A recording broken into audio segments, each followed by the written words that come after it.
হাইকোর্টের আদেশে British MP টিউলিপের flat জালিয়াতির মামলার কার্যক্রম স্থগিত। তদন্ত চলা অবস্থায় স্থগিতাদেশ অস্বাভাবিক বলছেন আইনজীবী। কাউন্সিলে যে আপনি এখন পারেন না, যদি তার কোনো গ্রাউন্ড থাকে, আগে কগনিজেন্স হোক, চার্জশিট হোক, তারপরে আপনি তখন যে হয়তো দেখা যাবে যে চার্জশিটে তার নামই নেই, এটা কোনো গ্রাউন্ড হয় না, স্টে করা যায় না। উচ্চ আদালতের সিদ্ধান্তে ক্ষুব্ধ দুদক, আপিলের সিদ্ধান্ত।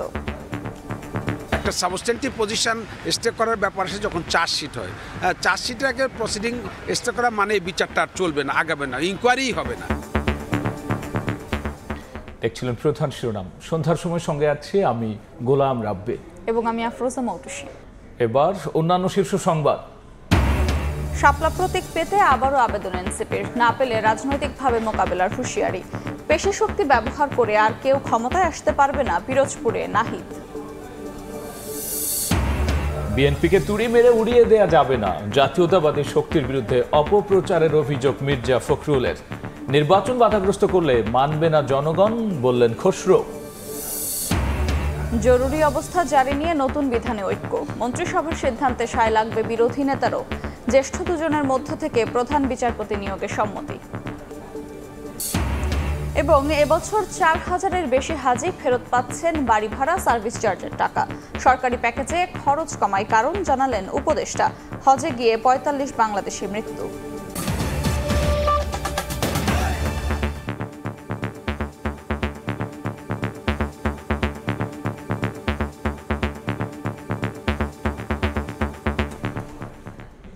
ব্রিটিশ এমপি টিউলিপ সিদ্দিকের ফ্ল্যাট জালিয়াতির মামলার কার্যক্রম স্থগিত হওয়া নিয়ে তোলপাড় দুদকে। তদন্ত চলা অবস্থায় স্থগিতাদেশ অস্বাভাবিক বলছেন আইনজীবী। হাইকোর্টের আদেশের বিরুদ্ধে আপিলের সিদ্ধান্ত নিয়েছেন তারা। সম্প্রতি হাইকোর্টের একটি বেঞ্চ খসরুজ্জামান নামের এক আসামির আবেদনের রুল জারির পাশাপাশি ৩ মাসের জন্য স্থগিতাদেশ দেন। তাসলিম তৌহিদের রিপোর্ট। গুলশানে ইস্টার্ন হাউজিংকে অনৈতিকভাবে প্লট নির্মাণের সুযোগ করে দিয়ে ব্রিটিশ এমপি টিউলিপ সিদ্দিক একই ভবনে বিনামূল্যে ফ্ল্যাট গ্রহণ করেন। চলতি বছরের ১৫ এপ্রিল এ ঘটনায় টিউলিপ সিদ্দিকের পাশাপাশি রাজুকের সাবেক ২ কর্মকর্তা শাহ খসরুজ্জামান ও সর্দার মোশাররফ হোসেনের বিরুদ্ধে মামলা করে দুদক। মামলার তদন্ত যখন একেবারে শেষ পর্যায়ে, তখনই আইনজীবীর এক চিঠিতে হতবাক দুদক। হাইকোর্টের দুদক আইনজীবীর চিঠিতে বলা হয়েছে, হাইকোর্টে এই মামলার আসামি শাহ খসরুজ্জামানের রিটের পরিপ্রেক্ষিতে গত ৮ জুলাই বিচারপতি মোহাম্মদ আলীর নেতৃত্বে হাইকোর্ট বেঞ্চ মামলাটি ৩ মাসের জন্য স্থগিত করে রুল জারি করেন। হাইকোর্টের এই আইনজীবী বলছেন, তদন্ত চলা অবস্থায় এ ধরনের আদেশ অস্বাভাবিক।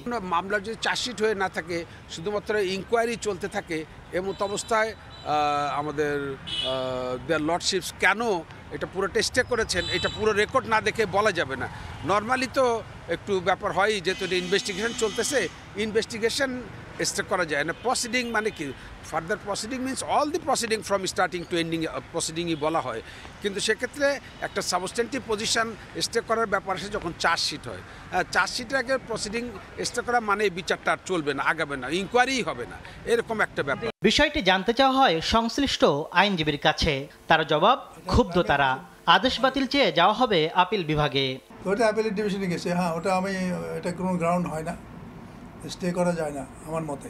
কোর্ট তো ইনভেস্টিগেশন বন্ধ করে দিচ্ছে স্টে করে। কোর্ট তো পারে না, কোর্ট পারে না, কিন্তু কোর্ট আমাদের দিয়ে দিচ্ছে।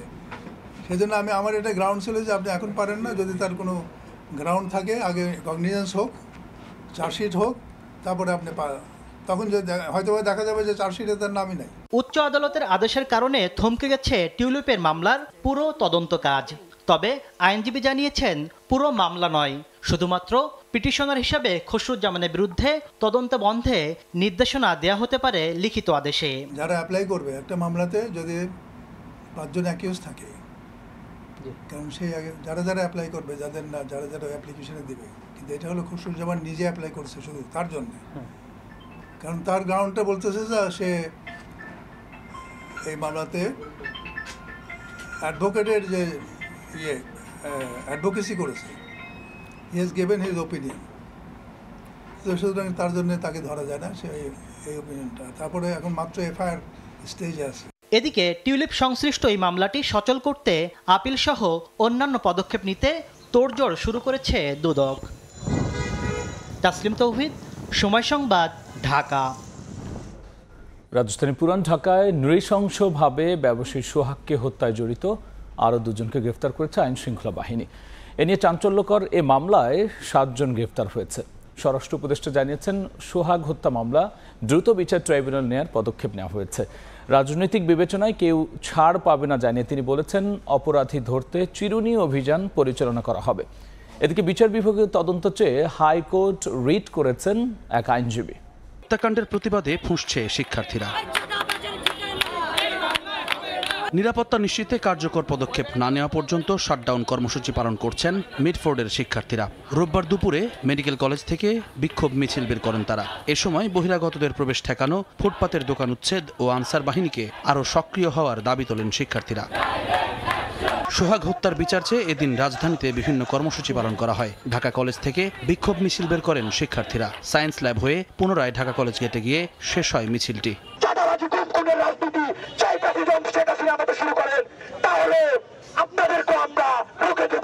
আমরা বলি এখনো সময় আছে, যারা দেশ অরাজকতা শুরু করেছে, সে যে দলে হোক, বিএনপি, শিবির, এনসিপি, আপনারা ভীত হন। মিডফোর্ডে নৃশংস হত্যাকাণ্ডের সময় ঘটনাস্থলে আনসার বাহিনীর কেউ ছিল না, তাই দায়িত্বে অবহেলার অভিযোগ সঠিক নয় বলে দাবি করেছেন আনসার বাহিনীর মহাপরিচালক। যখনই খবর পাইছে তখনই আমাদের পিসি কিন্তু তাড়াতাড়ি দৌড়ায় আসছে গেটে, এসে দেখে যে গেটের বাইরে তখন ওই বুকের উপরে উন্মত্ততা হচ্ছে। নৃশংস এই হত্যাকাণ্ডে রোববার নেত্রকোনা থেকে এজাহারভুক্ত আসামি রাজীব ও সজীবকে গ্রেফতার করে পুলিশ। এ পর্যন্ত ধরা পড়েছে 7 জন। রাজধানী ঢাকা এবং নেত্রকোনা জেলায় অভিযান পরিচালনা করে ডিবি আরও 2 জনকে আটক করেছে। এই নিয়ে এই ঘটনায় এই পর্যন্ত 7 জনকে গ্রেফতার করা হলো। সচিবালয়ে স্বরাষ্ট্র উপদেষ্টা জানান, সোহাগ হত্যা মামলা দ্রুত বিচার ট্রাইব্যুনালে স্থানান্তরে পদক্ষেপ নেওয়া হচ্ছে। রাজনৈতিক বিবেচনায় কেউ ছাড় পাবে না বলেও হুঁশিয়ারি দেন তিনি। এই হত্যাকাণ্ডের বিচার দ্রুত বিচার ট্রাইব্যুনালে নেয়ার পদক্ষেপ নেওয়া হয়েছে। অপরাধী যে দলেরই হোক না কেন, সে যে কোনো দলেরই হোক না কেন, কোনো রাজনৈতিক অথবা অন্য কোনো পরিচয়ে কাউকে ছাড় দেওয়া হচ্ছে না। পরিস্থিতি বিবেচনায় সরকার যে কোনো সময় চিহ্নিত অপরাধী ও সন্ত্রাসীদের ধরতে বিশেষ বা চিরুনি অভিযান পরিচালনা করতে পারে। সোহাগ হত্যার তদন্তে বিচারিক কমিশন গঠনের নির্দেশনা চেয়ে হাইকোর্টে রিট করেছেন এক আইনজীবী। জুম্মান সাদিক জ্যাভলিন, সময় সংবাদ, ঢাকা।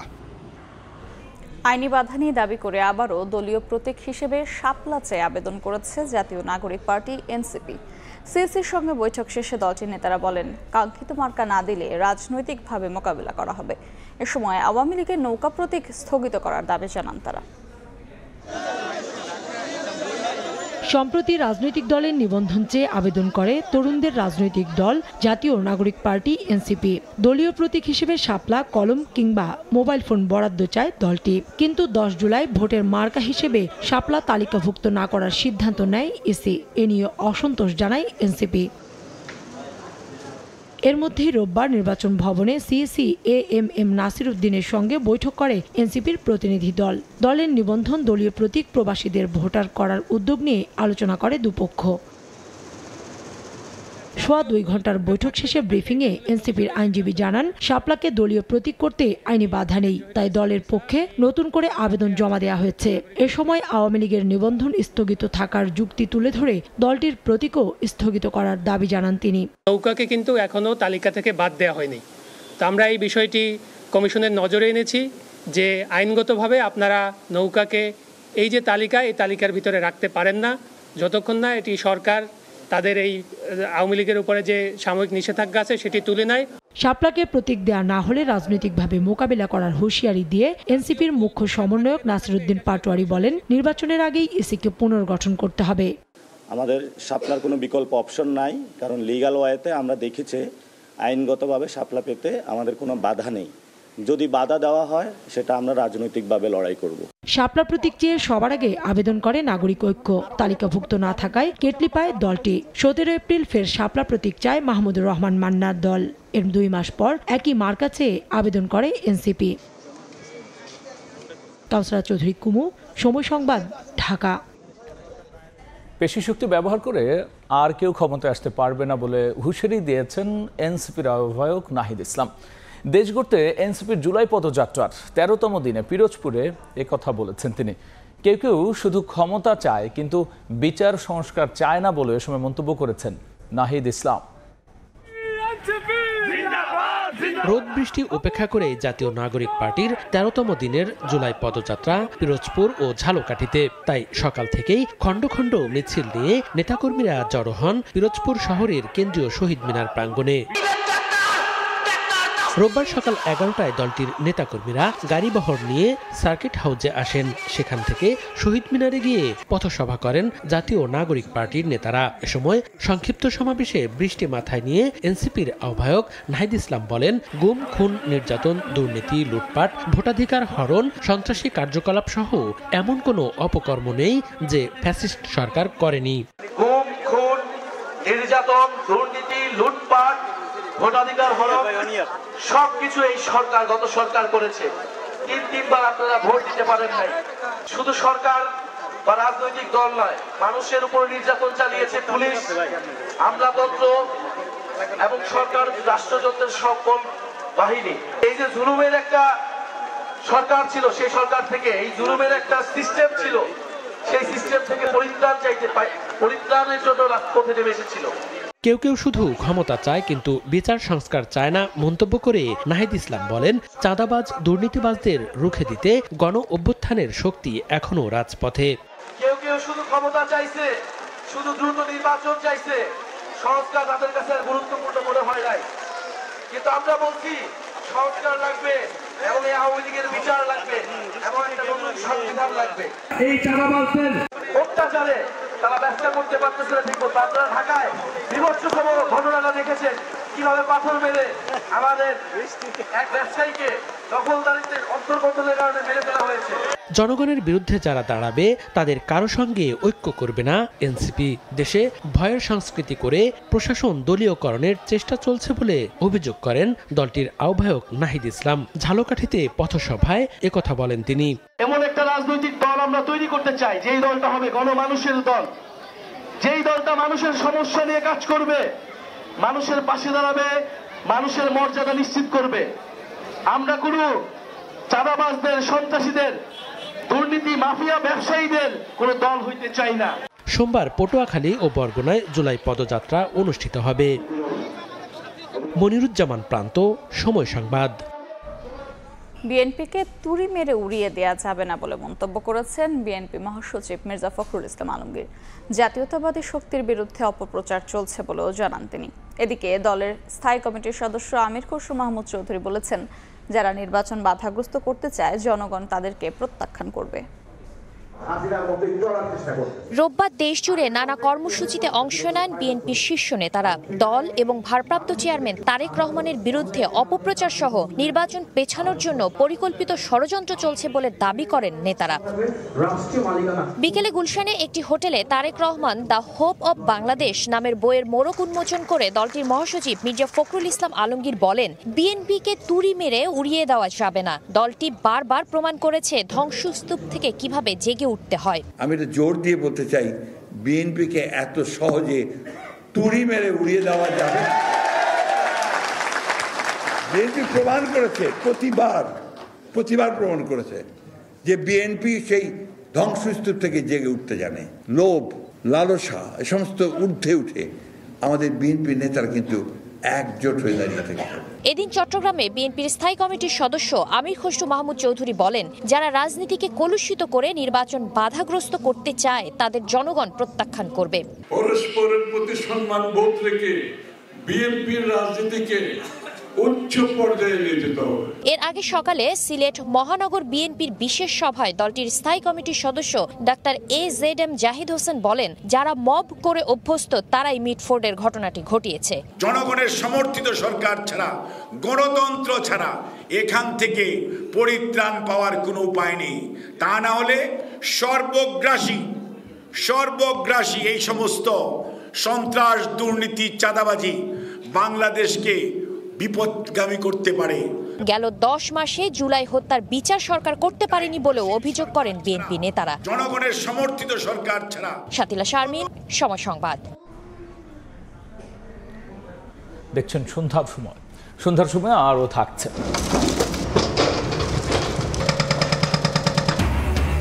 চট্টগ্রামের সাবেক মেয়র এমপির অবৈধ স্থাপনা গুড়িয়ে দিল পানি উন্নয়ন বোর্ড। জলাবদ্ধতা নিরসনে দখলমুক্ত জায়গায় জলাধার তৈরির পরামর্শ। 2019 থেকে 2024 সাল পর্যন্ত গুমের ঘটনায় শেখ হাসিনা সহ 16 জনের বিরুদ্ধে ট্রাইব্যুনালে অভিযোগ করেছে বিএনপি। এদিকে জুলাই অভ্যুত্থানের প্রথম শহীদ আবু সাইদ মামলায় বেরোবির সাবেক ভিসি হাসিবুর সহ পলাতক 24 জনকে হাজির হতে পত্রিকা বিজ্ঞপ্তি প্রকাশের নির্দেশ দিয়েছেন আন্তর্জাতিক অপরাধ ট্রাইব্যুনাল 2। অন্যদিকে 5 আগস্ট আশুলিয়ার 6 লাশ পোড়ানোর মামলায় শুনানি পিছিয়ে বুধবার ধার্য করেছেন ট্রাইব্যুনাল। রোববার হাজির করা হয় সাবেক পুলিশ কর্মকর্তা আমির হোসেন সুজন সহ 4 আসামিকে। এদিন বেরোবির সাবেক ভিসি হাসিবুর সহ পলাতক 24 জনকে হাজির হতে পত্রিকায় বিজ্ঞপ্তি প্রকাশের নির্দেশ দেন আন্তর্জাতিক অপরাধ ট্রাইব্যুনাল 2। এ মামলার আসামি রাফিউল হাসান রাসেল, আনোয়ার পারভেজ অন্য মামলায় গ্রেফতার থাকায় এই দুজনকে 22 জুলাই হাজির করতে বলা হয়েছে। এদিন আশুলিয়ায় 6 লাশ পোড়ানোর মামলায় সাবেক পুলিশ কর্মকর্তা আব্দুল্লাহিল কাফি, শহীদুল ইসলাম সহ 8 আসামিকে হাজির করা হয় ট্রাইব্যুনালে। এই মামলার শুনানি পিছিয়ে বুধবার ধার্য করা হয়েছে। গত 2 জুলাই লাশ পোড়ানোর মামলায় আনুষ্ঠানিক অভিযোগ আমলে নেয় ট্রাইব্যুনাল। এই মামলায় পলাতক সাবেক এমপি সাইফুল সহ 8 জন।